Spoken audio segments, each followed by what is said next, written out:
How to unlink YouTube channel from Google Ads account.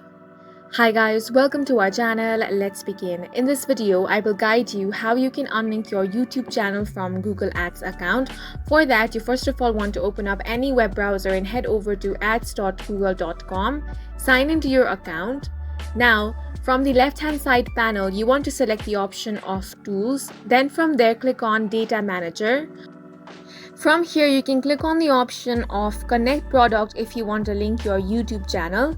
If you have already linked your YouTube channel and you want to unlink that, then for that, head over to Connected Products and here you have the option of Manage and Link. Click on this option. Over here, you have different categories: linked, received, and sent. You're going to find all of your linked YouTube channels on the linked section. On the send section, you have the link request for YouTube channel.